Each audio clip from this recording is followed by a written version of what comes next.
الحمد للہ وکفا والصلاة والسلام علی عباده الذین اصطفى خصوصاً علی افضلهم وخاتم النبیین محمد الامین وعلی آلہ وصحبہ اجمعین اما بعد فاعوذ باللہ من الشیطان الرجیم بسم اللہ الرحمن الرحیم تبارک الذی بیدہ الملک وہو علی کل شیء قدیر الذی خلق الموت والحیاة لیبلوکم ایکم احسن عملا وہو العزیز الغفور الذی خلق سبع سماوات طباقا ما ترى في خلق الرحمن من تفاوت فارجع البصر هل ترى من فطور ثم ارجع البصر كرتين ينقلب إليك البصر خاسئا وهو حسير ولقد زينا السماء الدنيا بمصابيح وجعلناها رجوما للشياطين وأعتدنا لهم عذاب السعير وَلِلَّذِينَ كَفَرُوا بِرَبِّهِمْ عَذَابُ جَهَنَّمَ وَبِئْسَ الْمَصِيرُ إِذَا أُلْقُوا فِيهَا سَمِعُوا لَهَا شَهِيقًا وَهِيَ تَفُورُ تَكَادُ تَمَيَّزُ مِنَ الْغَيْظِ كُلَّمَا أُلْقِيَ فِيهَا فَوْجٌ سَأَلَهُمْ خَزَنَتُهَا أَلَمْ يَأْتِكُمْ نَذِيرٌ قالوا بلى قد جاءنا نذير فكذبنا وقلنا ما نزل الله من شيء إن أنتم إلا في ضلال كبير وقالوا لو كنا نسمع أو نعقل ما كنا في أصحاب السعير فاعترفوا بذنبهم فسحقا لأصحاب السعير ان الذين يخشون ربهم بالغيب لهم مغفرة واجر كبير واسروا قولكم او اجهروا به انه عليم بذات الصدور الا يعلم من خلق وهو اللطيف الخبير صدق الله العظيم رب اشرح لي صدري ويسر لي امري واحلل عقدة من لساني يفقهوا قولي اللهم ربنا الہمنا رشدنا واعذنا من شرور انفسنا اللهم ارحمنا بالقرآن العظیم اللهم اجعله لنا اماما ونورا وهدى ورحمة اللهم ذکرنا منه ما نسینا وعلمنا منه ما جہلنا وارزقنا تلاوته آناء الليل وآناء النهار وَاجْعَلْهُ لَنَا حُجَّةً يَا رَبَّ الْعَالَمِينَ آمین۔ ہمارا یہ مسلسل درس کئی ماہ کے وقفے کے بعد شروع ہو رہا ہے،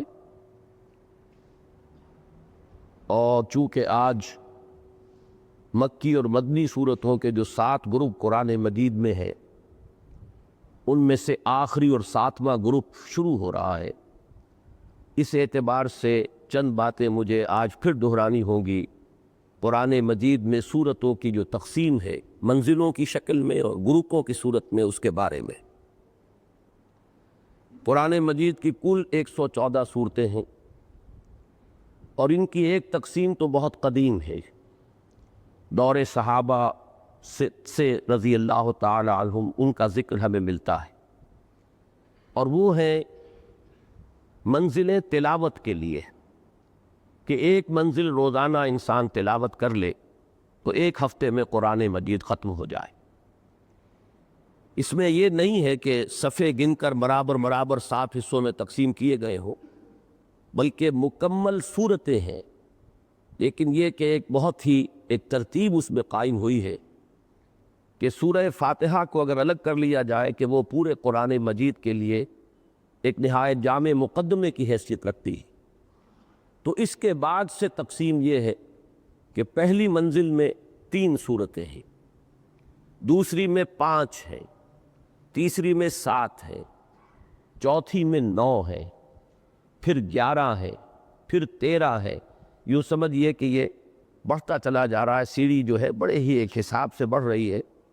البتہ حزب مفصل جو کہلاتا ہے آخری، اس میں 65 صورتیں، وہ بھی 15 کا ملٹیپل بنتا ہے 13 کا، 13 ضرب 5 65۔ اس کے اندر بھی ایک حسن ہے عددی اعتبار سے۔ ان میں مکی مدنی کی کوئی تقسیم نہیں ہے، بلکہ یہ ہے کہ اصل پیش نظر یہ ہے کہ تقریباً مساوی 7 حصے ہو جائے۔ بالکل مساوی نہیں ہے، اس میں سے جو پہلا گروپ ہے، پہلی منزل 5.25 پارے کی ہے، بعض جو ہے وہ 4 پارے 4.25 پارے کے لگ بھگ ہے۔ آخری منزل جو ہے وہ سورہ قاف سے شروع ہوتی ہے، اور یہ آپ کے علم میں ہے کہ 26ویں پارے میں سورہ قاف ہے، 27 28 29 30 تقریباً 4.25 پارے اس کے بنیں گے، تو بالکل برابر نہیں ہے، البتہ تقریباً مساوی 7 حصے۔ یہ 7 منزلیں جو ہے، اور ان کو 7 احزاب بھی کہتے ہیں، جیسا کہ میں عرض کر چکا ہوں یہ قدیم ہے، ان کا ذکر آپ کو دور صحابہ سے مل جائے گا۔ البتہ بازی قریب میں نظم قرآن کے ضمن میں جو خاص ایک غور و فکر مولانا حمید الدین فراہی رحمۃ اللہ علیہ سے جس کا آغاز ہوا، اور اس میں یقیناً کچھ پیش قدمی ہوئی ہے اور آگے بڑھے ہیں مولانا امین حسن اصلاحی، تو اگرچہ مولانا اصلاحی کی بہت سی تفسیری آراء سے بھی ہمیں اختلاف ہے، خاص طور پر حد رجم کے بارے میں جو رائے انہوں نے ظاہر کی ہے اس کی بنا پر تو شدید صدمہ بھی ہے، اور محسوس ایسا ہوتا ہے کہ وہ کم سے کم اس معاملے میں منکرین حدیث اور منکرین سنت کے صف میں جا کر کھڑے ہو گئے۔ تاہم اس کے یہ معنی نہیں ہے کہ ان کی کوئی خدمت نہیں ہے، اور تفسیر قرآن کے ضمن میں اور بالخصوص تدبر قرآن کے ضمن میں انہوں نے کوئی کام نہیں کیا ہے۔ تو مولانا فراہی نے جو نظم قرآن کا تصور پیش کیا اس سے ایک قدم آگے بڑھے ہیں مولانا اصلاحی، اور میرے علم میں نہیں ہے کہ ان سے پہلے کسی نے اس حقیقت کی نشاندہی کی ہو، واللہ عالم، کہ جس طرح قرآن مجید کی یہ 7 منزلیں تلاوت کی ہیں، ایسے ہی 7 گروپ ہیں، اور یہ معنوی تقسیم ہے کہ ان میں سے ہر گروپ کا آغاز ہوتا ہے ایک یا ایک سے زائد مکی صورتوں سے، اور اختتام ہوتا ہے ایک یا ایک سے زائد مدنی صورتوں پر۔ تو مکیات مدنیات ایک گروپ، پھر مکیات پھر مدنیات دوسرا گروپ، پھر مکی پھر مدنی تیسرا گروپ، اور ان میں ظاہر بات ہے کہ ایک معنوی ربط قائم ہوتا ہے کہ ہر گروپ کا ایک مرکزی مضمون ہے، ایک اس کا عمود ہے۔ اسی مرکزی مضمون کا، جیسے آپ کہتے ہیں تصویر کے 2 رخ ہوتے ہیں، ایک رخ مکی صورتوں میں آئے گا اسی گروپ کے، اور دوسرا رخ جو ہے اسی گروپ کی مدنی صورتوں میں آئے گا، اور وہ مضمون گویا کہ اس عمود کی حد تک اس گروپ میں مکمل ہو جائے گا۔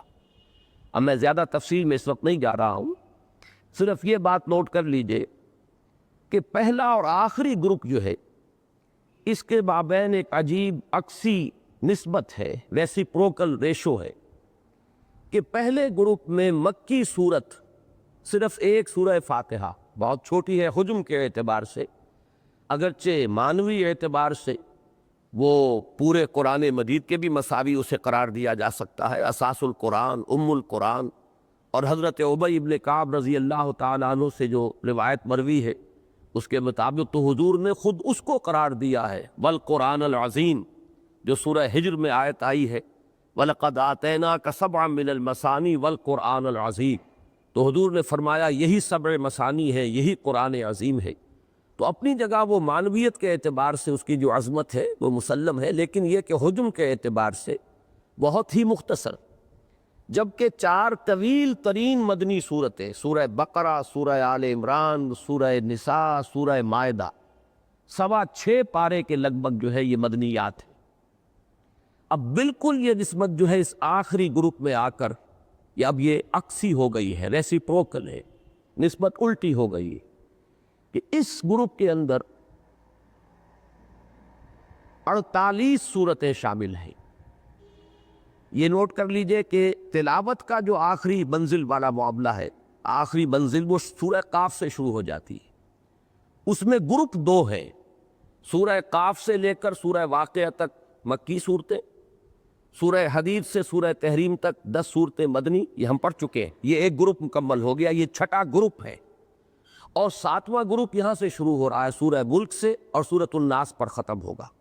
یہ جو 48 صورتیں ہیں ان میں اکثر و بیشتر بلکہ تقریباً کل کی کل مکی صورتیں ہیں۔ یہاں آپ دیکھیں گے کہ اب مدنی صورتوں کی نسبت جو ہے وہ نہ ہونے کے برابر رہ گئی، اور بہت سی صورتوں کا معاملہ جو ہے اس میں جو مدنیات ہے وہ مختلف فی ہے۔ 5 صورتیں ہیں زیادہ سے زیادہ ان 48 میں سے جن کے بارے میں یہ کہا گیا ہے کہ وہ مدنی ہے، جن میں سے متفق علیہ صرف ایک ہے اور وہ سورۃ النصر ہے، اذا جاء نصر اللہ والفتح۔ اس کے بارے میں تو اتفاق ہے کہ یہ مدنی صورت ہے۔ باقی 2 صورتیں اور ہیں، سورۃ البینہ اور سورۃ الزلزال، یہ ساتھ ساتھ ہے۔ ان کے بارے میں بھی بعض مصاحف میں آپ کو یہ لکھا ہوا مل جائے گا کہ یہ مدنی صورت ہے۔ اسی طریقے سے آخری 2 صورتیں معوذتین، ان کے بارے میں بھی یہ رائے ہے، لیکن میں نے دیکھا ہے کہ بہت سے حضرات ان کو بھی مکی صورتیں قرار دیتے ہیں۔ تو گویا کہ کل 5 صورتیں بنتی ہیں جن کے بارے میں یہ رائے ہے ان 48 میں سے کہ یہ مدنی ہے۔ ان میں سے بھی 4 مختلف فی ہیں۔ متفق علیہ جو ہے وہ صرف ایک صورت بنتی ہے، وہ سورۃ النصر ہے۔ میری اپنی ایک رائے ہے اس کے ضمن میں، لیکن اول تو یہ کہ میں اس پر فی الحال جازم نہیں ہوں۔ جب اس مقام پر پہنچوں گا تو انشاءاللہ اپنی ایک رائے حتمی طور پر قائم کروں گا۔ مولانا اصلاحی صاحب کی چونکہ ذکر سے بات شروع ہوئی تھی تو یہ عرض کر دوں کہ ان کے نزدیک آخری 5 صورتیں مدنیات ہیں، سورۃ النصر، اس کے بعد سورۃ لہب، اور پھر سورہ اخلاص اور معوذتین۔ اور اس میں اب یہ بات بڑی عجیب ہے کہ جہاں تک سورۃ اللہب کا تعلق ہے اس میں تقریباً اجماع ہے کہ وہ مکی صورت ہے، ابتدائی دور میں نازل ہوئی ہے، جبکہ حضور نے اپنا پہلا خطبہ ارشاد فرمایا تھا کوہ صفا پر کھڑے ہو کر، اور ابو لہب نے اس وقت وہ بہت ہی گستاخانہ الفاظ استعمال کیے تھے، تبا لک لہذا جمعتنا، تو تقریباً اجماع ہے کہ اس پر یہ صورت نازل ہوئی، تبت یدا ابی لہب وتب۔ لیکن مولانا اصلاحی صاحب کی اپنی ایک تعویل ہے، انہوں نے اسے مدنی صورت قرار دیا ہے۔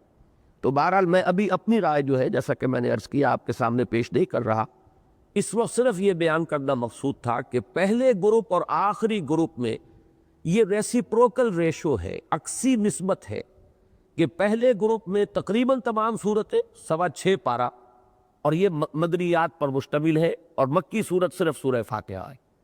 اسی طریقے سے آخری جو یہ گروپ ہے سورہ ملک سے سورۃ الناس تک، اگرچہ تعداد اس میں سب سے زیادہ ہے صورتوں کی، 48 صورتیں ہیں، لیکن ان میں معدود چند یہ مدنی ہے اور اکثر و بیشتر مکی صورتیں ہیں۔ یہ جو آخری 2 گروپ ہیں سورہ قاف سے لے کر اور سورہ تحریم تک 6واں گروپ، اور سورۃ الملک سے لے کر اور سورۃ الناس تک یہ 7واں گروپ، ان دونوں کا مرکزی مضمون ایک ہی ہے، اور وہ ہے انذار آخرت، قیامت کی خبر دینا اور متنبع کرنا کہ لوگوں تمہیں مرنے کے بعد معدوم نہیں ہو جانا ہے، موت معدوم ہو جانے کا نام نہیں ہے، بلکہ یہ تو زندگی کی ایک حالت سے دوسری حالت کو منتقل ہونے کا نام ہے۔ موت ایک زندگی کا وقفہ ہے، یعنی آگے بڑھیں گے دم لے کر، اور یہ جو یہاں سے انتقال ہو رہا ہے تو اس کے بعد کی زندگی کے بھی 2 حصے ہیں، ایک برزخی زندگی ہے اور دوسری پھر وہ حیات اخروی ہے، بعث بعد الموت کے بعد، اور وہ ہے اصل زندگی، وَإِنَّ الدَّارَ الْآخِرَةَ لَهِيَ الْحَيَوَانُ لَوْ كَانُوا يَعْلَمُونَ۔ اس زندگی کے اعمال کا نتیجہ اس زندگی کے اندر برآمد ہوگا۔ تمہارے لیے کوئی اسکیپ نہیں ہے، کوئی فرار نہیں ہے، کہیں بچ نکلنے کی کوئی صورت نہیں ہے۔ تم ایک امتحان سے دوچار کیے گئے ہو اس حیات دنیاوی میں، اور اس کا نتیجہ یوم القیامہ کو برآمد ہوگا، اور لازماً جزا و سزا ہو کر رہے گی۔ جیسے کہ حضور کے ایک ابتدائی خطبے کے الفاظ میں نے بارہا آپ کو سنائے ہیں کہ وَاللَّهِ لَتَمُوتُنَّ كَمَا تَنَامُونَ ثُمَّ لَتُبْعَثُنَّ كَمَا تَسْتَيْقِظُونَ ثُمَّ لَتُحْسَبُنَّ بِمَا تَعْمَلُونَ ثُمَّ لَتُجْزَبُنَّ بِالْإِحْسَانِ إِحْسَانًا وَبِالسُّوءِ سُوءًا وَإِنَّهَا لَجَنَّةٌ أَبَدًا أَوْ لَنَارٌ أَبَدًا، کہ خدا کی قسم تم سب پر موت وارد ہوگی جیسے کہ روزانہ رات کو تم سو جاتے ہو، پھر تمہیں لازماً اٹھا لیا جائے گا جیسے کہ روزانہ صبح کو بیدار ہو جاتے ہو، پھر لازماً تمہارا حساب کتاب ہوگا، محاسبہ ہوگا، پھر لازماً تمہیں بدلہ ملے گا، اور وہ بدلہ کیا ہوگا؟ بھلائی کا بھلا بدلہ، برائی کی بری سزا۔ اور وہ کیا ہے؟ وَإِنَّهَا لَجَنَّةٌ أَبَدًا أَوْ لَنَارٌ أَبَدًا، یا وہ جنت ہے ہمیشہ ہمیش کے لیے، اور یا وہ پھر آگ ہے ہمیشہ ہمیش کے لیے، جہنم ہے ہمیشہ ہمیش کے۔ یہ ہے اصل میں کہ جو ان صورتوں کا بالخصوص اس کی جو مکیات ہیں ان کا مرکزی مضمون ہے۔ اس میں خاص طور پر وہ انداز جو ہے جو اب ہم اس آخری گروپ میں دیکھیں گے وہ ہے چونکا دینے والا انداز۔ ایسا انداز ہے کہ جیسے ایک ایسی بات کہی جا رہی ہو کہ جو لوگوں کے ذہن سے بالکل ہی جس سے ذہول ہو چکا تھا، ذہن سے دور ہو چکی تھی، اور جس سے کہ اچانک ایک چہمے گوئی شروع ہو گئی۔ چنانچہ یہ تیسری صورت جو آئے گی، سورت 30ویں پارے میں، الحاقہ ملحاقہ وما ادراک ملحاقہ۔ اب یہ انداز جو ہے پھر آخری پارے میں آپ کو ملے گا یہی انداز، القارعہ ملقارعہ وما ادراک ملقارعہ۔ یہ انداز جو ہے اس سوتوں کو جگانے کا انداز ہے، نیند کے باتوں کو بیدار کرنے کا انداز ہے، جھنجھوڑنے کا انداز ہے، جو سوچیں غور کریں۔ اسی طریقے سے سورۃ القارعہ کے بعد جو آئی، الہاکم التکاثر حتی زرتم المقابر کلا سوف تعلمون ثم کلا سوف تعلمون۔ اصل حقیقت تم پر منکشف ہو جائے گی، تم اس وقت اسے نظر انداز کیے چلے جا رہے ہو، تم اس کے بارے میں کچھ غور کرنے کے لیے بھی تیار نہیں۔ یہی انداز جو ہے عما یتساءلون عن النبأ العظیم الذی هم فیہ مختلفون کلا سیعلمون ثم کلا سیعلمون۔ یہ انداز جو ہے ان صورتوں کا یہ نمایاں ہے بہت اکثر و بیشتر میں، اگرچہ بعض دوسری صورتوں کے اندر بہت دوسرے حکیمانہ اور فلسفیانہ مضامین بھی ہیں، لیکن بحیثیت مجموعی جو ہے اس گروپ میں خاص طور پر یہ انذار جو ہے وہ چونکانے کے انداز میں ہے، جس کے بارے میں کہ مولانا حالی کی وہ تعبیر بالکل صحیح ہے کہ وہ بجلی کا کڑکا تھا یا صوت ہادی، عرب کی زمین جس نے ساری ہلا دی، جس کے نتیجے میں چاہے لوگوں نے مانا چاہے نہیں مانا لیکن ایک چہمے گوئی شروع ہو گئی۔ یہ کیا بات کہہ رہے ہیں، یہ کیا خبر دے رہے ہیں؟ کسی نے کہا ہے ہات لما توعدون، یہ انہونی بات ہے، نہیں ہو سکتی، ناممکن ہے۔ جب ہم مر جائیں گے، گل سڑ جائیں گے، عظاما نخرہ، ہڈیاں بھی ہماری جو ہیں وہ گل سڑ جائیں گی، تو پھر دوبارہ اٹھا لیا جائے گا، یہ بات سمجھ میں آنے والی نہیں۔ تو چاہے کسی نے مانا چاہے نہیں مانا، لیکن یوں سمجھ لیے کہ ایک بحث شروع ہو گئی، ایک گفتگو شروع ہو گئی۔ وہ شروع کر دینا کا در حقیقت یہ انداز ہے کہ جو ان صورتوں کے اندر جو ہے اکثر و بیشتر میں آپ کو ملے گا۔ بس اس تمہید کے بعد سورۃ الملک جس کا ہم آج آغاز کر رہے ہیں، اس کے بارے میں جان لیجئے کہ اس سورہ مبارکہ کی بھی فضائل میں بہت سے روایات موجود ہیں، اور اس کی ایک خصوصی اہمیت ہے۔ یہ سورت بھی اوراد میں سے ہے، یعنی ورد جس کو بنایا جائے، اور اس کو پڑھنا جو ہے اس کے اندر بہت سے منفعت مضمر ہے۔ اور یہ سورت بھی جیسے کہ سابقہ گروپ کی پہلی مکی سورت سے سورہ قاف، یہ بھی اسی جامعیت کی حامل ہے۔ اس میں قرآن مجید کے فلسفہ اور حکمت کے بھی بہت اہم مضامین آئے ہیں۔ پھر یہ کہ ایمانیات ثلاثہ، توحید، عظمت خداوندی، اللہ تعالیٰ کی جلالت شان، اسی طریقے سے معاد، بعث بعد الموت، جنت اور دوزخ کا ذکر، اسی طریقے سے نبوت کا ذکر، رسالت کا ذکر، اور پھر یہ کہ استدلال آفاق و انفس سے، یہ ان تمام مضامین کے اوپر یہ سورہ مبارکہ بہت جامع ہے۔ اور جیسا کہ میں نے عرض کیا کہ اس میں بعض آیات بڑی اہمیت کی حامل ہے، ایک تو حکمت اور فلسفے کے اعتبار سے، اور ایک نفسیات انسانی کے اعتبار سے۔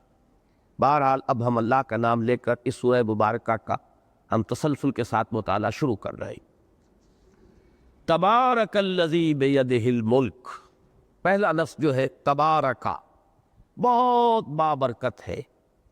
ایک کو یہ تفاعل، یہ جو وزن ہے اس میں مبالغے کا مفہوم ہے، بہت بابرکت۔ لیکن برکت کا مفہوم کیا ہے؟ یہ تبارکہ کا لفظ قرآن مجید میں اللہ تعالیٰ کی شان میں 9 مقامات پر آیا ہے، اور ان میں سے یہ نوٹ کیجئے کہ 3 مقامات صرف ایک سورۃ الفرقان میں ہے۔ اس کا بھی آغاز ہوا ہے تبارک الذی نزل الفرقان علی عبدہ لیکون للعالمین نذیرا، پھر اس کے بعد ایک آیت آتی ہے تبارکہ سے، پھر یہ آخری رکوع شروع ہوتا ہے تبارکہ سے۔ تو تبارکہ کا مفہوم کیا ہے؟ اس کا جو مادہ ہے برکن، اس کو کہتے ہیں جو اونٹ کا سینہ ہے، اور جب اونٹ بیٹھتا ہے تو آپ نے دیکھا ہوگا کہ اس کا سینہ زمین پر ٹکتا ہے، اور کچھ جگہ پر بھی جیسے تو ایک کوہان ہے اس کے اوپر، لیکن وہاں بھی ایک ایسا پیڈ بنا ہوا ہوتا ہے بہت مضبوط کہ جب وہ گویا کہ ٹک گیا تو اب اونٹ پورے طور پر زمین پر متمکن ہو گیا ہے اور وہ پورے اطمینان کے ساتھ بیٹھ گیا ہے۔ اسی سے مفہوم جو اس کا نکلا ہے وہ کسی چیز میں ثبوت اور ثبات اور کسی چیز کے اندر جماؤ کی کیفیت پیدا ہو جانا۔ مثلا ابترکوا فی الحرب، یہ جو مفردات امام راغب ہیں ان میں یہ مباحث آپ کو مل جائیں گے کہ عرب کہتے تھے ابترکوا فی الحرب، ابترکوا فی الحرب کے معنی ہے ثبتوا وَلَازَمُوا مَوْضِعَ الْحَرْبِ، جم گئے جنگ کے اندر اور وہ جنگ کی جگہ کو انہوں نے مضبوطی سے پکڑ لیا، میدان میں ان کے قدم جم گئے۔ یہ جماؤ اور ٹھہراؤ، اسی سے جب اللہ تعالیٰ کی شان میں یہ لفظ آتا ہے تو یہ ہے ثبوت الخیر الالہی، اللہ تعالیٰ کا جو فیض ہے، اللہ کے جو احسانات ہے، اللہ کی طرف سے جو خیرات و حسنات ہیں اپنی مخلوق کے لیے، ان میں جماؤ پیدا ہو جانا، اور پھر اس میں مبالغے کی شان، یعنی اللہ تعالیٰ کی طرف سے فیض رسانی جو ہے اس کے اندر تسلسل، اس میں دوام، اس میں پائیداری پیدا ہو جانا، یہ ہے تبارک کا مفہوم۔ تبارک الذی بیدہ الملک، بہت بابرکت، بہت فیض رساں، بہت عظمت والی ہے وہ ہستی جس کے ہاتھ میں ہے بادشاہی۔ بیدہ ہی، اس کے ہاتھ میں ہے۔ اللہ تعالیٰ کے لیے یہ مختلف جو الفاظ آتے ہیں، ید ہے، چہرہ ہے، وجہ، ان تمام کے بارے میں جو ہمارا اہل سنت کا موقف ہے وہ یہ ہے کہ ان پر اجمالاً ایمان، باقی یہ کہ ظاہر بات ہے کہ ہم اس کو کسی تجسیم یا کسی جسم کے اوپر قیاس نہیں کر سکتے، اور اکثر و بیشتر اس سے مراد ہوگی یعنی استعارہ، کہ ید سے مراد ہے جیسے ہم کہتے ہیں قبضہ قدرت، کسی کے ہاتھ میں ہونا، یعنی اس کے اختیار میں ہونا، اس کے قبضے میں ہونا۔ بیدہ الملک، اسی کے قبضے میں ہے بادشاہ، اسی کا اختیار مطلق ہے ملک پر، بادشاہی پر۔ یہ لفظ ملک جو ہے، اب اس پر بھی غور کیجئے کہ یہ جو صورتیں ابھی ہم پڑھ چکے ہیں، سورہ حدید، سورہ تغابن، اس میں بھی اللہ تعالیٰ کے لیے یہ لفظ جو ہے بتکرار و اعادہ آیا ہے۔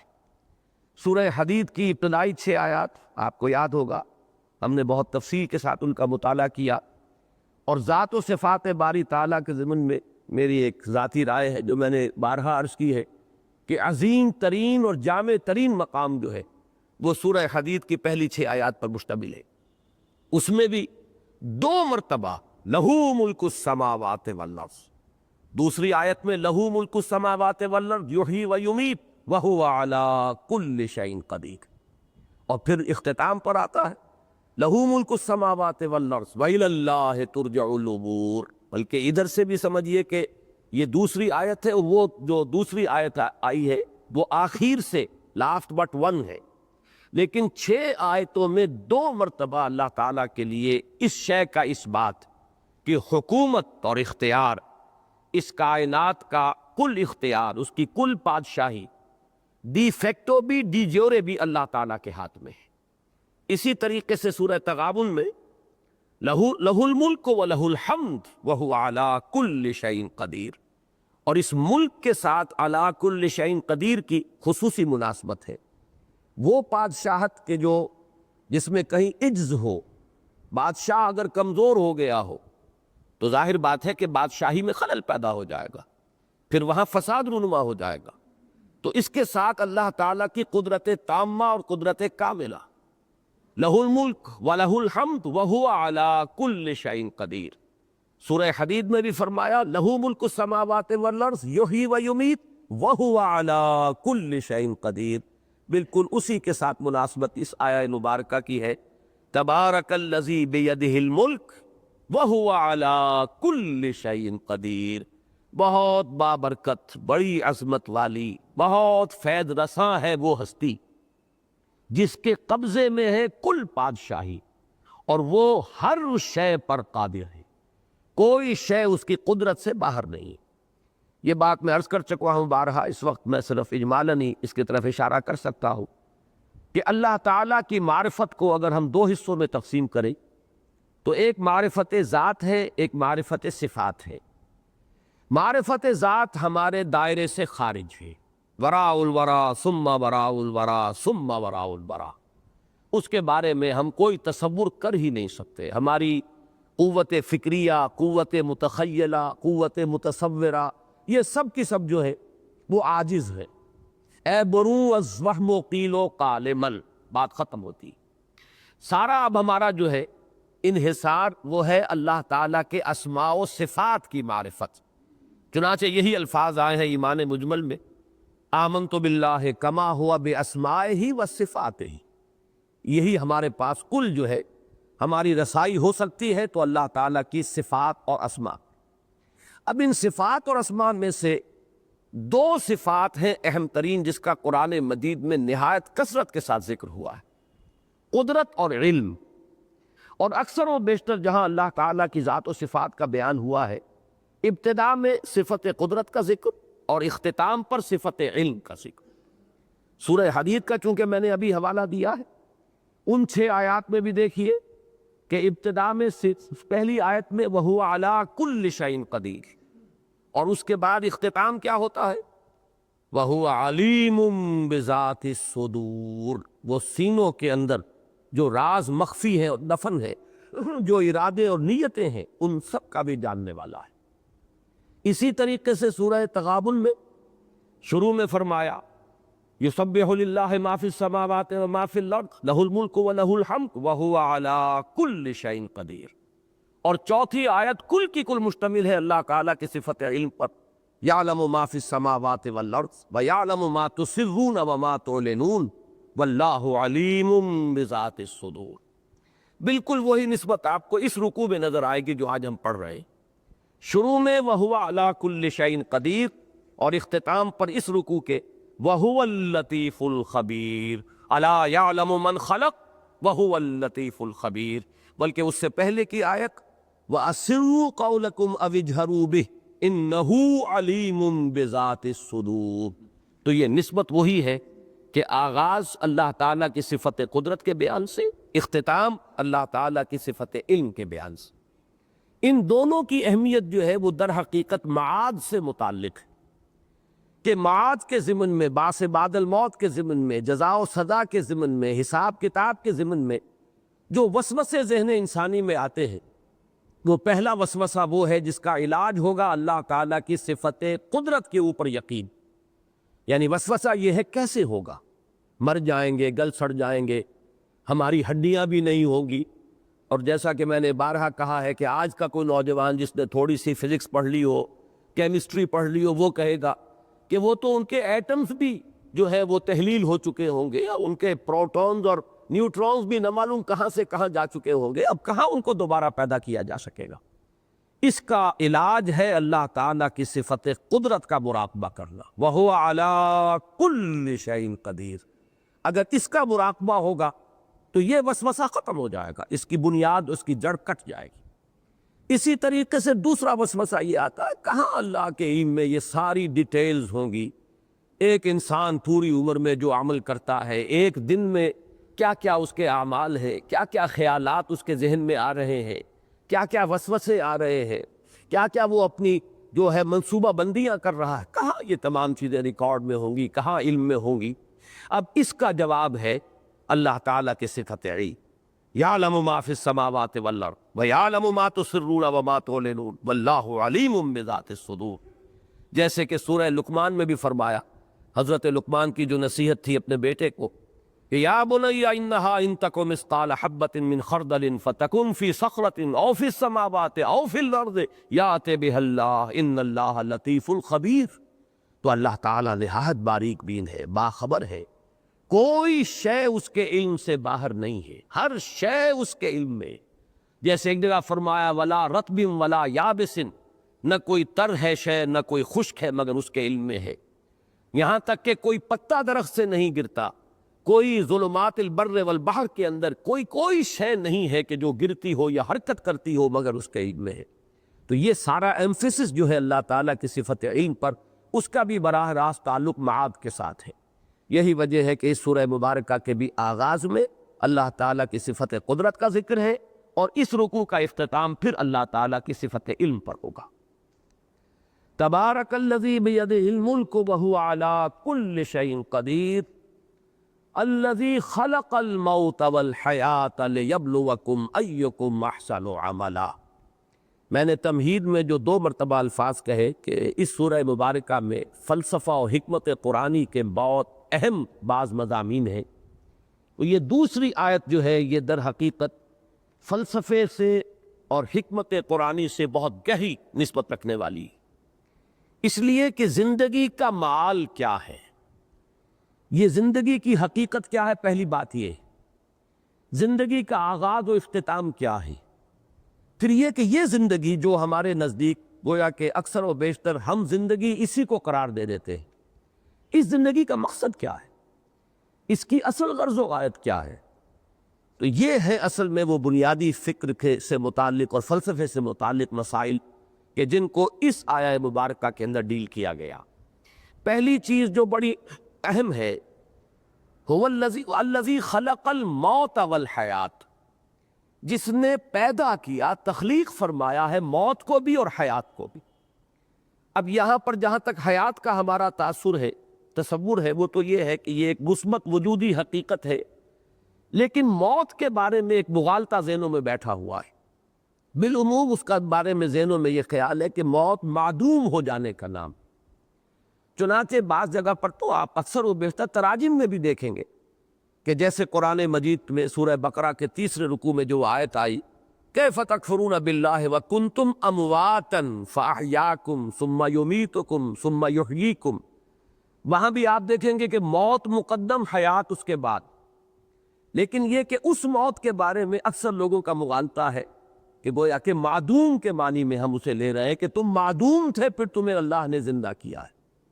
تو یہاں چونکہ اس موضوع پر کئی مرتبہ گفتگو ہو چکی ہے، لیکن میں اس جگہ توجہ دلا رہا ہوں، خلق الموت والحیات، موت بھی در حقیقت مخلوق ہے، یہ ایک مثبت حقیقت ہے جس پر کہ تخلیق کا عمل گزرا ہے، یہ موضوع ہے عمل تخلیق کا، یہ ایک مثبت وجودی حقیقت ہے۔ موت در حقیقت معدوم ہونے کا نام نہیں ہے، اس لیے کہ عدم پر تخلیق کا اطلاق نہیں ہو سکتا۔ عدم کو پیدا کیا کیسے جائے گا؟ عدم تو در حقیقت جو ہے وہ تخلیق کے بالکل منافی ہو جائے گی، ضد ہو جائے گی۔ لہذا جیسے زندگی ایک مثبت حقیقت ہے جس پر کہ لفظ تخلیق کا اطلاق ہو رہا ہے، ایسے ہی موت بھی ایک مثبت وجودی حقیقت ہے جس پر کہ عمل تخلیق کا اطلاق ہو رہا ہے۔ خلق الموت والحیات لیبلوکم ایکم احسن عملا۔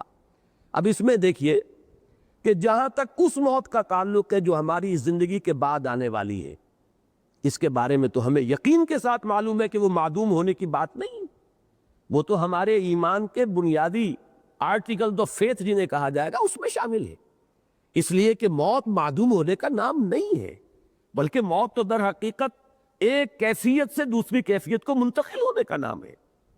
آخری جو بھی ہمارا اس حصہ ہے زندگی کا، وہ حیات اخروی، وہ تو سب سے بڑی حقیقت ہے، سب سے بڑی زندگی ہی وہ ہے، لیکن یہ درمیانی وقفہ بھی معدوم ہونے کا نام نہیں ہے، بلکہ جیسا کہ آپ کو معلوم ہے عالم برزخ میں بھی ایک نوع کی زندگی ہے، حیات برزخی ہے۔ اس حیات برزخی کے اندر بھی انسان پر کیفیات وارد ہوں گی، جیسے کہ مشہور ہمارے ہاں اصطلاح ہے عذاب قبر، تو صرف عذاب قبر کا معاملہ نہیں ہے بلکہ ثواب قبر کا معاملہ بھی ہے، اس لیے کہ صحیح احادیث میں یہ موجود ہے کہ قبر جو ہے یا جنت کے باغیچوں میں سے ایک باغیچہ اور یا دوزخ کے گڑھوں میں سے ایک گڑھا ہے، تو معلوم ہوا کہ یہ برزخ کا دور جو ہے یہ بھی معدوم ہونے کا نام نہیں ہے بہرحال، اور اس کے بعد جو اصل زندگی شروع ہوگی وہ تو ابدی زندگی ہے، اور حقیقت میں تو وہی اس قابل ہے کہ اسے زندگی قرار دیا جائے۔ وَإِنَّ الدَّارَ الْآخِرَةَ لَهِيَ الْحَيَوَانُ لَوْ كَانُوا يَعْلَمُونَ، یقیناً وہ پچھلا گھر اور پچھلی زندگی جو ہے اصل زندگی تو ہے ہی وہ، کاش کہ انہیں معلوم ہوتا۔ البتہ یہ جہاں تک 2 حیاتیں ہیں، حیات دنیاوی، حیات اخروی، اور ان کے درمیان میں یہ حیات برزخی، یہ تو 3 چیزیں وہ ہیں کہ جو قرآن مجید سے ابتدائی تعارف رکھنے والا شخص بھی جانتا ہے، اور ہر مسلمان کے وہ ایمان کے لازمی اجزاء میں شامل ہے۔ لیکن ایک حیات اس سے پہلے ہے، ایک موت اس سے پہلے آ چکی ہے۔ یہ در حقیقت فلسفے اور حکمت قرآنی کا ذرا غامض پہلو ہے۔ مختلف مقامات پر اس کی طرف اشارات ہے، تفاصیل اس کی آپ کو قرآن میں نہیں ملے گی، اس لیے کہ جو حکمت کے غامض مسائل ہیں انہیں قرآن مجید نے تفصیل کے ساتھ اس پر بحث نہیں کی، اس لیے کہ قرآن مجید صرف حکماء کے لیے نہیں ہے، فلاسفہ کے لیے نہیں ہے، بہت اعلیٰ عقلی صلاحیتیں رکھنے والوں کے لیے نہیں ہے، یہ عامیوں کے لیے بھی ہے، عوام کے لیے بھی ہے۔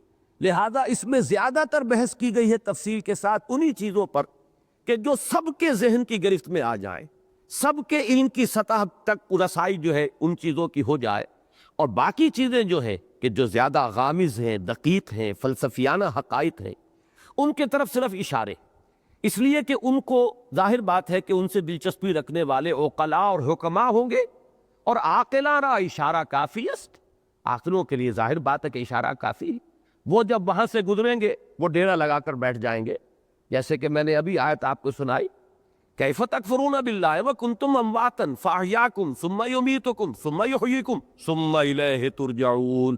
معلوم ہوا 4 ادوار ہیں، ایک موت پہلے تھی، پھر اس کے بعد احیاء ہوا ہے، پھر اب یہ زندگی آئی ہے، پھر اماتہ ہوگا، پھر اس کے اوپر موت کا عمل وارد ہوگا، پھر احیاء ہوگا، اور پھر وہ زندگی ابدی ہو جائے گی۔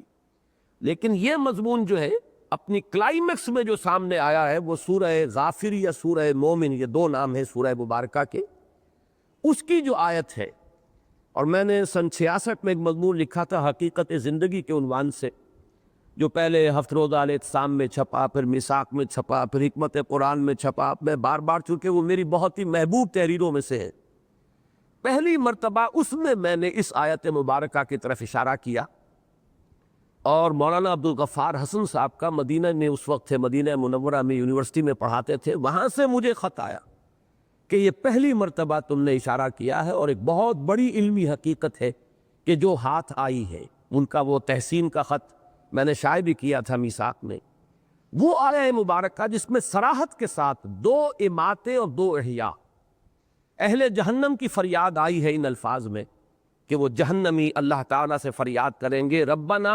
امتنا اثنتین واحییتنا اثنتین فاعترفنا بذنوبنا فہل الی خروج من سبیل۔ اے رب ہمارے، تو نے ہمیں 2 مرتبہ مارا اور 2 مرتبہ جلایا۔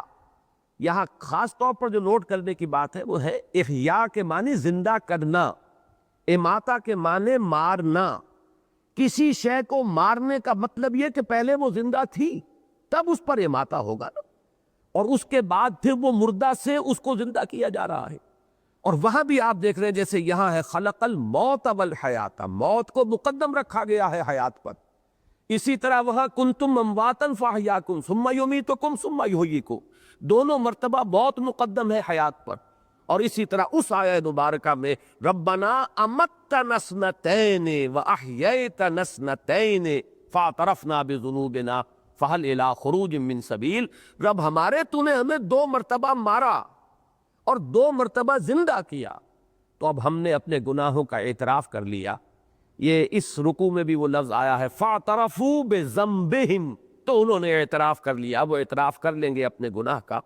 وہاں بھی فرمایا گیا ہم نے اعتراف کر لیا اپنے گناہوں کا، فہل الی خروج من سبیل، اب یہاں سے نکلنے کے لیے بھی کوئی راستہ ہے، کوئی شکل ہے؟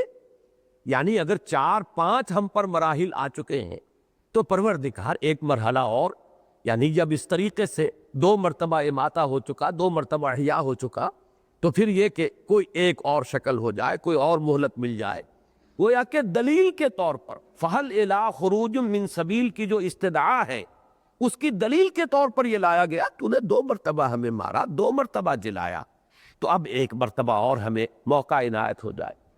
اب میں نے ابھی ایک لفظ کہا تھا، شاید آپ چونکے ہوں، کہ در حقیقت یہ 4 نہیں 5 ادوار ہے، اس لیے کہ پہلے اماتے سے پہلے ایک زندگی ہے، تبھی تو اماتہ ہوگا، تو حیات اولا، پھر اماتہ اولا ہوا ہے، پہلی موت ہوئی ہے، پھر احیاء اولا، یہ دوسری زندگی ہوئی، پھر اماتہ ثانیہ، دوسری مرتبہ کا موت کا وارد کیا جانا، اس کے بعد احیاء ثانی ہوگا، دوسری مرتبہ کا زندہ کیا جانا، اور اس کے بعد زندگی۔ گویا کہ تین زندگیوں کے مابین دو موتیں حائل ہیں۔ اب نوٹ کر لیجئے اس کو، بات ثابت یہ ہوا تین زندگیوں کے مابین وقفے ہیں دو موتوں کے، پہلی زندگی پھر موت، پھر زندگی پھر موت پھر زندگی۔ اب اس کو نوٹ کیجئے، میں نے پہلے بھی عرض کیا ہے لیکن بعض حضرات آپ یہاں نئے ہیں۔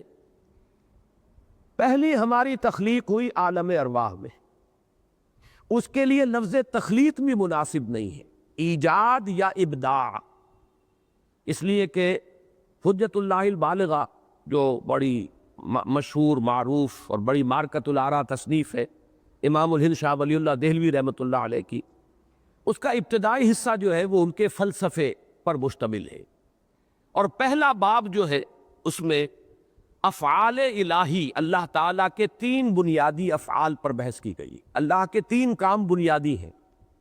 پہلا کیا ہے؟ ابداع، یعنی عدم محض سے وجود بخشنا، یہ ابداع ہے۔ دوسرا ہے خلق، خلق یہ ہے کہ کسی شے سے کوئی شے بنا دینا، یہ خلق ہے۔ اور تیسرے تدبیر، یدبر الامر من السماء الی الارض، اللہ تعالیٰ کے تمام افعال جو ہیں وہ ان تین کیٹیگریز کے اندر فال کریں گے۔ تین بڑی بڑی کیٹیگریز ہیں کہ اللہ کے تمام افعال وہ ان کے منقسم ہو جائیں گے۔ ابداع، عدم محض سے وجود بخشنا، اسی لیے میں نے کہا کہ اس کو ایجاد کہا جائے یا ابداع کہا جائے یہ صحیح لفظ ہوگا، خلق نہیں، اس لیے کہ خلق کے لفظ کا اطلاق ہوتا ہے کسی شے سے کوئی شے بنانا۔ آپ نے پڑھا ہے خلق الانسان من صلصال کالفخار، پیدا کیا انسان کو، بنایا انسان کو مٹی سے، کھنکتی ہوئی مٹی، سوکھی ہوئی، سوکھا گارا جو سوکھ کر کھنکنے لگا ہے۔ وَخَلَقَ الْجَانَّ مِن مَارِجٍ مِّن نَار، اور جنات کو پیدا فرمایا اس نے آگ کی لپٹ سے۔ وَخَلَقْنَا مِنَ الْمَاءِ كُلَّ شَيْءٍ حَيٍّ، ہم نے پانی سے بنائی ہے ہر شے جو زندہ ہے۔ معلوم ہوا خلق کے ساتھ جو ہے کوئی شے موجود ہوگی کہ کس شے سے بنائی گئی۔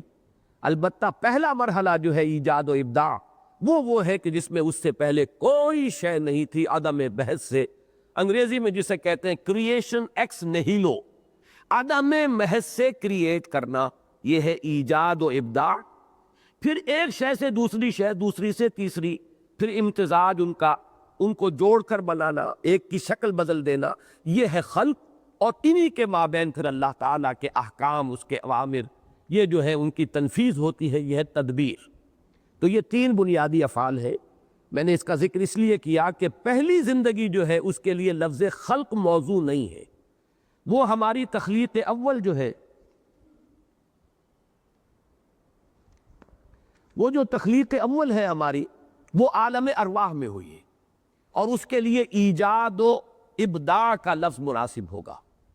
اس کے بعد پہلی زندگی تھی جس میں کہ وہ ہم نے عہد کیا تھا الست بربکم قالوا بلا، ظاہر بات ہے زندگی تھی، نہ صرف زندگی تھی، پورا شعور ذات موجود تھا، ہم نے معاہدہ کیا اللہ کے ساتھ۔ تو جب تک کہ سیلف کانشسنس نہ ہو، شعور ذات نہ ہو، معاہدے کی کوئی حیثیت ہی نہیں۔ ہمیشہ آپ دیکھیں گے جب معاہدہ کیا جاتا ہے، اقرار کیا جاتا ہے، بقائے ہوش و حواس میں یہ وعدہ کرتا ہوں یا معاہدہ کر رہا ہوں، تو گویا کہ اپنی ذات کا پورا شعور ہونا لازم ہے۔ ہم اس شعور ذات کے ساتھ زندہ تھے، اگرچہ جسموں کے ساتھ نہیں تھے، صرف ارواح کی شکل میں تھے۔ الارواح جنود مجندہ، وہ لشکروں کی صورت میں وہ تمام ارواح تھی جو اللہ کے حضور میں حاضر تھی، اور پوچھا گیا الست بربکم قالوا بلا۔ اب یہ پہلی حیات ہے، اس پر پہلا اماتہ طاری ہوا، پہلی مرتبہ مارا گیا، یعنی سلا دیا گیا، ان ارواح کو کسی کولڈ سٹوریج کے اندر رکھ دیا گیا۔ یہ ہے موت کا وہ پہلا مرحلہ جو اس زندگی میں آنے سے قبل ہم گزار آئے۔ اس کے بعد اب ہو رہا ہے احیاء اولا، وہ اس زندگی میں، اس عالم جو عنصری ہے اس کے اندر، جب وہ رحم مادر میں ایک جسم تیار ہوا ہے تو وہ روح کو لا کر اس کولڈ سٹوریج سے، وہ جو روح معین ہے اس شخص کی، اس کو لا کر شامل کیا گیا، اور یہ گویا کہ احیاء اولا ہوا۔ اس کے بعد یہ زندگی دوسری آ گئی۔ در حقیقت یہ جسے ہم پہلی زندگی کہتے ہیں، یہ زندگی دوسری ہے کہ جو ہم اس عالم میں مادی میں بسر کر رہے ہیں۔ اس میں ہمارا جسم بھی ہے اور ہماری وہ روح بھی ہے، جبکہ پہلی زندگی میں صرف ارواح تھی۔ اس کے بعد دوسرا اماتہ ہوگا اور پھر عالم برزخ شروع ہوگا، پھر دوسرا احیاء ہوگا اور پھر ہماری آخری زندگی ہوگی اخروی زندگی، اور وہ پھر ہمیشہ کے لیے ہے، ابدی ہے۔ یہ ہے در حقیقت حیات انسانی کے مختلف ادوار۔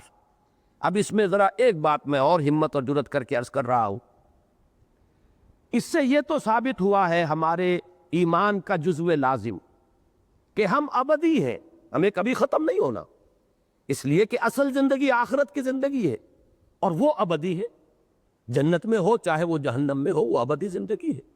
تو معلوم یہ ہوا کہ ہم ابدی ہیں۔ البتہ اسی کا ایک اور غامض پہلو یہ ہے کہ ہم ازلی بھی ہیں، ہمیشہ سے۔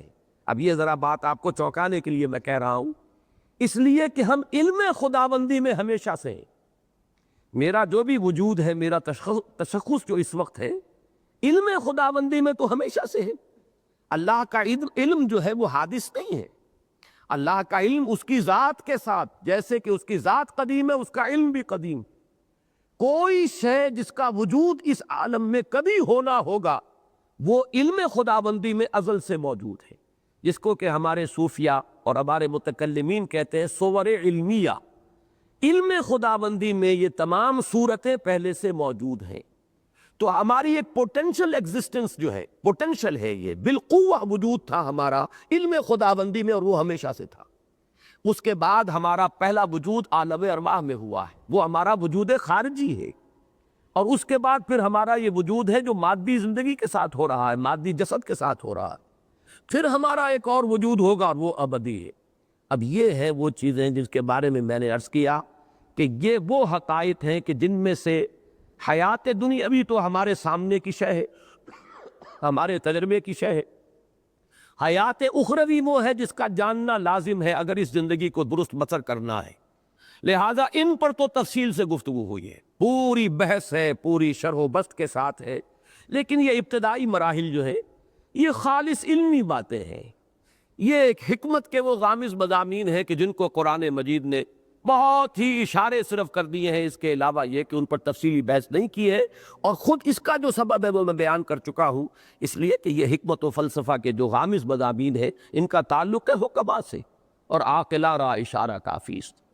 اب جو میں نے یہ اس قدر طویل جو زندگی ہے انسان کی، اس کے لیے میں نے وہ لفظ ازلی بھی استعمال کر دیا کہ پوٹینشل ایگزسٹنس ہماری جو ہے وہ تو جب اللہ تعالیٰ کے علم میں ہم ہمیشہ سے موجود تھے۔ ایک تو یہ کہ علامہ اقبال کی جو نظم ہے زندگی کے عنوان سے بانگ درا میں، اس میں دو شعر آج کے ہمارے اس درس کے اعتبار سے انتہائی اہم ہے، بلکہ اسی آیت کے اعتبار سے اہم ہے۔ پہلا شعر، تو اسے پیمانہ اے امروز و فرداں سے نہ ناپ، جاوداں پہ ہم دواں ہر دم جواں ہے زندگی۔ واقعہ یہ ہے کہ جو ان الفاظ کے اندر جو شوکت ہے، یہ اس آیہ مبارکہ کے پہلے حصے کی صحیح ترین تعبیر ہے۔ کیا تم سال گنتے ہو 60 سال، 70 سال، 80 سال؟ کیا یہ زندگی ہے؟ یہ تو تمہارے ذہن کی بڑی تنگی ہے۔ بلکہ میں نے وہ حقیقت زندگی کا اپنا مضمون شروع یہاں سے کیا ہے کہ یہ لوگ کہ جو صرف تجربہ اور شہود کے اوپر ایمان رکھنے والے ہیں، وہ تو زندگی سمجھتے بس پیدائش سے موت تک کا وقفہ، لیکن کیا یہ 30، 40، 50، 60 سال، 70 سال، 80 سال، ان میں بھی پہلا حصہ گزر جاتا جس میں شعور ہی نہیں، اور پھر بڑھاپا آ گیا تو کہ لا یعلم بعد علم شیئا، پھر کچھ شعور نہیں رہتا، بیچ کے 30، 40 سال بمشکل ہے کہ جو شعور کے ہیں، تو کیا یہ کل ہماری حقیقت یہی ہے؟ اشرف المخلوقات جس کے بارے میں اللہ یہ فرمائے خلقتہ بیدی، میں نے اسے اپنے دونوں ہاتھوں سے بنایا ہے، وَلَقَدْ كَرَّمْنَا بَنِي آدَمَ وَحَمَلْنَاهُمْ فِي الْبَرِّ وَالْبَحْرِ وَرَزَقْنَاهُمْ مِنَ الطَّيِّبَاتِ وَفَضَّلْنَاهُمْ عَلَىٰ كَثِيرٍ مِّمَّنْ خَلَقْنَا تَفْضِيلًا، جس کی شان اس طریقے سے بیان کی جا رہی ہو، کیا اس کی حقیقت بس یہی ہوگی؟ اور اس میں بھی یہ کہ عمر دراز مانگ کے لائے تھے، 4 دن 2 آرزو میں کٹ گئے، 2 انتظار ہوئے۔ واقعہ یہ ہے کہ اگر 70 برس کی زندگی بھی ہو تو 40 برس تو گزر جاتے ہیں، بے شعوری کے شروع کا اور آخر کا حصہ دونوں شامل کر لیجئے تو بیچ میں کیا ہے، وہ 2 دن کی زندگی رہ جائے گی کہ جس میں شعور ہے، حرکت ہے، ارادے ہیں، عزائم ہیں، امنگیں ہیں، آپ کچھ بناتے ہیں، بگاڑتے ہیں۔ کوئی چیز جو ہے وہ آپ کی زندگی کا جو اصل کہنا پروڈکٹیو پیریڈ ہے وہ تو وہی ہے. تو زندگی یہ نہیں ہے، یہ زندگی بہت طویل عمل ہے. تو اسے پیمانہ امروز و فردا سے نہ ناپ، جاویداں پے ہم دواں ہر دم جواں ہے زندگی. اب یہ جو جاویداں پے ہم دواں ہر دم جواں ہے زندگی، ظاہر بات ہے کہ ان حقائق کو کما حق ہو تو ان کی تعبیر ممکن ہی نہیں ہے. بس الفاظ آئیں کہ جس سے کچھ تاثر مل جائے. اور میں نے آج جو بات عرض کی ہے اسے پھر نوٹ کر لیجئے کہ اس میں ایک حصہ تو ہمارے ایمان کا جزو لازم ہے، یعنی ابدیت، ہمیشہ کا وجود ہے ہمارا، اسے ختم نہیں ہونا ہے. وہ جنت میں ہے یا دوزخ میں ہے اس لیے کہ ابدا خالدین فیہا ابدا، جہنمیوں کے لیے بھی آیا، اور خالدین فیہا ابدا اہل جنت کے لیے تو بے شمار جگہ پر آیا. تو معلوم یہ ہوا کہ ہمارا وجود ابدی ہے. البتہ پہلا حصہ جو ہے اس کے بارے میں عام لوگ تو یہ سمجھتے ہیں کہ ہمارا وجود جو ہے وہ صرف پیدائش سے یا 9 مہینے اور ایڈ کر لیجئے کہ جو رحم مادر کے ہیں، بس یہاں سے سمجھے گا. ایک مادہ پرست کی نگاہ اس سے آگے نہیں جائے گی. اس سے آگے چلیے تو قرآن مجید نے ایک حقیقت یہ منکشف کی کہ تم تو ایک اور زندگی پہلے بتا بھی آئے ہو، گزار آئے ہو. ایک زندگی، ایک موت تم پر پہلے آ چکی ہے اس عالم مادی کے اندر آنے سے پہلے. اور وہ زندگی جو ہے وہ تھی جس میں کہ قول و قرار ہوا تھا الست بربکم قالوا بلی. اور تیسری بات میں نے عرض کی ہے، یہ بہت گہرے فلسفے کی بات ہے کہ در حقیقت اس سے بھی پہلے ہمارا ایک وجود، پوٹینشل وجود موجود تھا علم خداوندی میں. اب اس کے لیے میں علامہ اقبال کا ایک شعر آپ کو سنا رہا ہوں، فارسی کا، فلسفہ اور حکمت کے اعتبار سے بہت اونچا شعر ہے. بضمیرت آرمیدم تو بے جوش خود نمائی، بکنار برفگندی در آبدار خود را.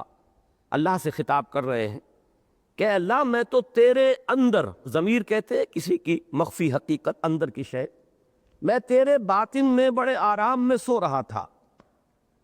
یعنی میں تھا موجود، ایک صور علمیہ کے اعتبار سے میں تیرے علم میں تھا. اب تیرے علم میں تھا تو میں تھا، لیکن میں تیرے وجود مطلق میں میرا ایک وجود تھا. بالکل جیسے کہ ایک سی پی کے اندر، یہ ایک مثال آگے دی ہے تشبیہ، سی پی کے اندر موتی موجود ہوتا ہے لیکن سی پی ایک وقت تک بند رہتی ہے، موتی ظاہر نہیں ہوتا. بضمیرت آرمیدم تو بجوش خود نمائی. پروردگار تو نے اپنے آپ کو ظاہر کرنے کے لیے تو نے یہ کائنات بنائی، مجھے بھی بنایا. یہ جو اگرچہ قرآن مجید میں کوئی نص قطعی کے طور پر یہ مضمون میرے ان کی حد تک نہیں ہے، اور اس حدیث پر بھی محدثین کا تو ظاہر بات ہے کہ اس پر گفتگو ہے اور جرا ہے، لیکن یہ کہ اکثر ہمارے ہاں کے حکماء اور فلسفہ اسے تسلیم کرتے ہیں کہ اللہ تعالیٰ نے یہ کائنات کیوں پیدا کی. کنت کنزا مخفیا فاحببت ان اعرف فخلقت الخلق. میں ایک چھپے ہوئے خزانے کے مانند تھا، میرے اندر قوت کا لاوا تھا جو کھول رہا تھا، میرے اندر خلاقی تھی، لیکن یہ کہ اسے پہچاننے والا کوئی نہیں تھا. لہذا میں نے خلق کو پیدا کیا، اس سے میری وہ قوت خلاقی اور میری وہ قوت جو ہے وہ ظاہر ہوئی. الباری، الخالق، المصور، یہ جو اس کی صلاحیتیں تھی، یہ جو پوٹینشیلٹیز تھی، یہ چھپی ہوئی تھی، مخفی تھی. تخلیق سے وہ ظاہر ہوئی، اور پھر اس تخلیق کے بعد ایک ایسی مخلوق پیدا کی گئی جس میں یہ شعور تھا کہ وہ اس کا پورا احساس اور ادراک کر سکے اور معرفت حاصل کر سکے. تو معلوم یہ ہوا کہ اللہ تعالیٰ نے اپنے آپ کو ظاہر کرنے کے لیے اور اپنے آپ کو پہچنوانے کے لیے کائنات تخلیق کی، اپنے آپ کو ظاہر کرنے کے لیے کائنات تخلیق فرمائی، اور اپنے آپ کو پہچنوانے کے لیے انسان کو پیدا کیا کہ یہ معرفت کی اس کے اندر صلاحیت تھی کہ اللہ کو پہچانے. تو بضمیرت آرمیدم تو بجوش خود نمائی، اپنے آپ کو ظاہر کرنے کے جوش میں تو نے اس کائنات کو بنایا اور مجھے بھی پیدا کیا. اور اپنے بارے میں کہہ رہے ہیں بکنارہ برفگندی در آبدار خدرا، جیسے سی پی کے اندر وہ موتی موجود تھا لیکن پتہ نہیں کسی کو نظر نہیں آ رہا. قوم اس کی خوبصورتی کو دیکھے، قوم اس کے حسن کا جو ہے اس کو اپریشیٹ کرے، تو اس نے اپنا منہ کھولا اور موتی کو باہر پھینکا تاکہ اس موتی کا حسن ظاہر ہو. تو تو نے بھی مجھے اپنے اندر سے نکال کر باہر ڈالا ہے، بضمیر تار امیدم تو بجوش خود نمائی بکنارہ برفگندی در آبدار خضرا، میں تو تیرے اندر کا ایک موتی ہوں۔ یہ تیرے اندر کا موتی ہے جس کو میں کہہ رہا ہوں۔ متکلمین نے اس کے لیے اصطلاح وضع کی ہے صور علمیہ۔ کائنات میں جو شے بھی خارج میں پیدا ہوئی ہے پہلے وہ اللہ تعالیٰ کے علم میں موجود تھی، اور وہ اللہ کے علم میں اس کا وجود جو ہے وہ اس کا پوٹینشل ایگزسٹنس ہے۔ اس اعتبار سے میں نے آج عرض کیا ہے بات کو، اس لیے کہ اب پتہ نہیں کتنے زندگی کا اب کتنا حصہ بقایا ہے۔ میں اس حصے کے درس کے دوران چاہتا ہوں کہ وہ چیزیں کہ جن پر میں نے تاحال جان بوجھ کر گفتگو نہیں کی ہے، میں چاہتا ہوں کہ اب ان کے بارے میں بھی جس چیز کے بارے میں میری ایک رائے بنی ہے اور جو بھی میں نے مختلف جو گوشے ہیں ان سے حاصل کیا ہے وہ میں آپ کے سامنے رکھوں۔ اگرچہ مجھے اندیشہ ہے کہ چونکہ جس قسم کا یہ اجتماع ہوتا ہے اس میں بالکل نئے لوگ بھی ہوتے ہیں، ہمارے نوجوان طلبہ بھی ہوتے ہیں، اور اس قسم کے مضامین جو ہے ان کے اندر خطرہ ہوتا ہے کہ کچھ لوگ جو ہیں جن کی فہم کی سطح سے وہ بہت بالا تر ہوں، ان کے لیے وہ فتنہ نہ بن جائیں۔ لیکن یہ کہ اب اور میرے پاس میں نہیں کہہ سکتا کہ کوئی موقع ہوگا کہ نہیں ہوگا کہ میں ان حقائق پر بھی گفتگو کر سکوں، اس لیے میں نے آج اس قدر تفصیل سے بات کی ہے۔ اب یہ جو میں نے عرض کیا ہے کہ 3 زندگیاں اور 2 موتیں، درمیان میں ہے یہ حیات دنیاوی۔ نوٹ کیجئے 5 میں نے مراحل بیان کیے، پہلی زندگی، پھر پہلی موت، دوسری زندگی، دوسری موت، پھر تیسری زندگی جو ابدی ہے۔ یہ جو درمیان کی زندگی اس کا مقصد کیا ہے؟ یہ وقفے کیوں ڈالے گئے؟ یہ ہے اصل سوال۔ پہلے کوسچن پوز کیجئے کہ ایک مسلسل عمل ہے یہ زندگی، تو اسے پیمانہ امروز و فردا سے نہ ناپ، جاویداں پہم دواں ہر دم جواں ہے زندگی۔ یہ ایک مسلسل عمل ہے، تو وقفے کیوں ڈالے گئے؟ وقفے کا لفظ میں خاص طور پر استعمال کر رہا ہوں، وہ شعر میں آپ کو سنا چکا ہوں۔ موت ایک زندگی کا وقفہ ہے، یعنی آگے بڑھیں گے دم لے کر۔